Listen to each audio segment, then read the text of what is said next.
Bonjour et bienvenue dans cette nouvelle vidéo, j'espère que vous allez bien. Aujourd'hui nous allons aborder les 3 aspects négatifs de la parentalité positive.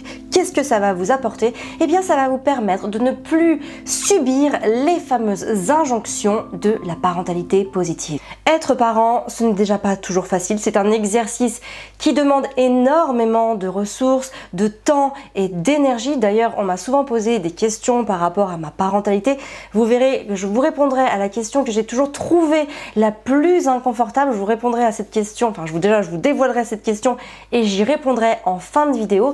Mais sachez déjà tout d'abord que pour retrouver du souffle en vous, pour retrouver de l'espace, pour pouvoir trouver les solutions au bon moment, sachez que j'ai créé un guide dédié aux parents qui explique les 4 concepts pour vivre dans la paix et la joie chaque jour. Donc pour vous en inspirer, pour en prendre connaissance ou pour le lire, je vous ai mis le lien téléchargeable dans la description. C'est très simple, vous écrivez votre mail, votre prénom et vous le recevez instantanément dans votre boîte mail. Alors le premier impact négatif de cette fameuse parentalité positive, c'est que nous restons attachés à un concept. Comme s'il y avait une norme, comme si les injonctions se devaient d'être suivies, se devaient d'être écoutées et que nous devions y réagir à chaque fois au doigt et à l'œil. Mais quand on réagit comme ça, on est finalement dans une perte de confiance en soi, parce qu'on ne réagit plus instinctivement, parce qu'il n'y a plus de place à la créativité et à l'intuition de notre personne envers nos propres enfants. Nos enfants ne sont pas normés, on n'est pas dans un modèle franchisé d'éducation, avec à chaque fois tout est normé, pesé, anticipé. Nos émotions sont ce qu'elles sont. Nous sommes nous-mêmes traversés par des émotions positives et négatives. Nous avons nous-mêmes notre propre perception, en tout cas notre propre forme pour les accompagner, selon notre état émotionnel, selon si on est fatigué, selon si on a bien mangé, selon si on se sent bien dans notre corps. Il y a énormément de facteurs qui vont faire que, oui, on peut accompagner positivement une émotion même négative ou on n'en aura absolument pas la capacité à un instant T. Mais tout ça n'a pas d'importance puisque c'est cette consistance même de tout notre être qui nous rend humain.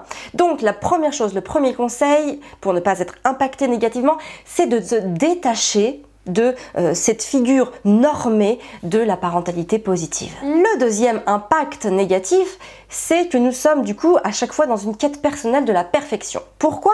Parce que les gens que l'on observe, les gens que l'on voit, eh bien oui, ils vous montrent ce qu'ils font bien, ce qu'il y a de bien, ce qui résonne en eux de manière positive, sauf que c'est pas toujours ce que vous pouvez faire. Et du coup, vous vous mettez la pression, vous allez chercher à atteindre quelque chose qui serait même à l'extérieur de vous.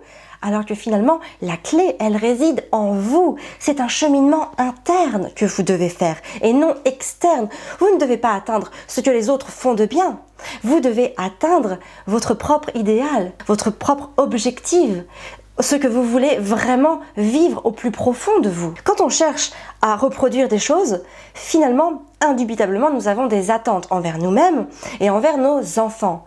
Et forcément, si ces attentes ne sont pas positivement menées, alors nous allons nous mettre en position d'échec.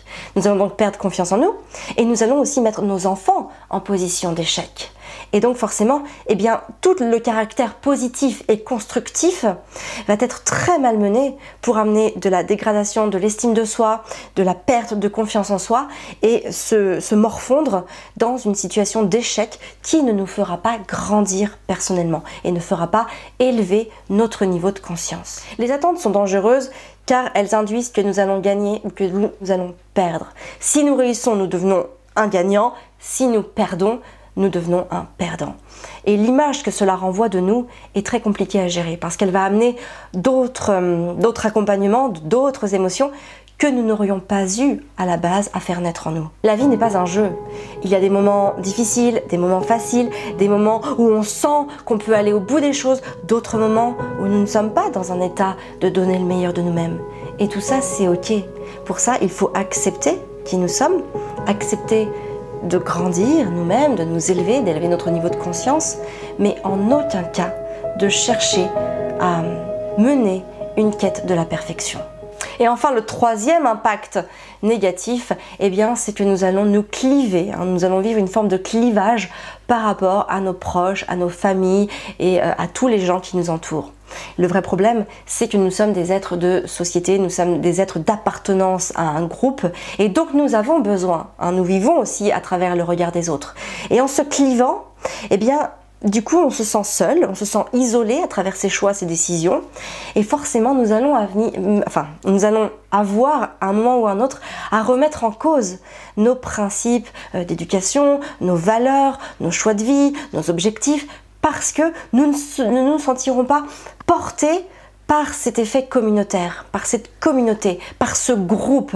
Et donc c'est très dangereux parce qu'à un moment, ça pourra marcher quelques jours, quelques semaines, quelques mois, voire quelques années.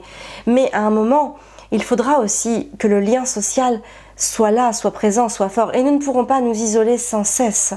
Donc je pense que c'est très important aussi de faire ses propres choix, en fonction de soi, bien évidemment, mais de ne pas défendre une certaine vérité. D'ailleurs, la vérité n'a pas à être défendue. Quand nous défendons une vérité, nous sommes juste dans la défense de notre propre ego.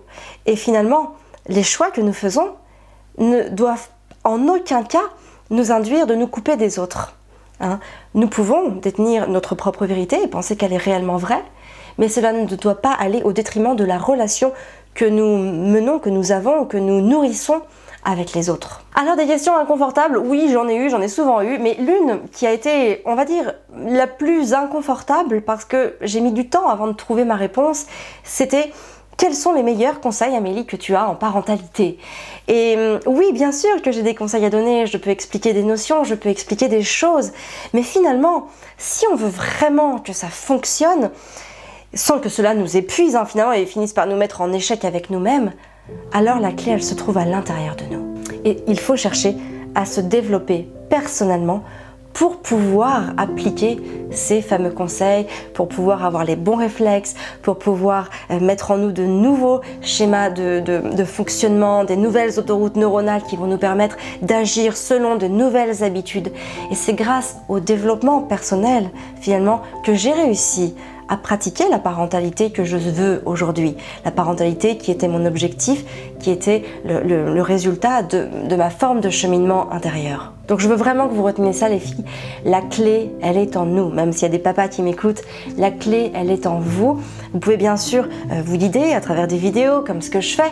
Vous pouvez prendre ce que vous avez besoin de prendre, ce que vous avez besoin de vous nourrir, et puis laisser ce qui ne vous parle pas. Au pire, vous pourrez toujours y revenir un peu plus tard et dire: tiens, en fait, maintenant que voilà, j'ai élevé ce niveau de conscience, eh bien peut-être que je suis prête à faire autre chose. Et en fait, on se nourrit en permanence.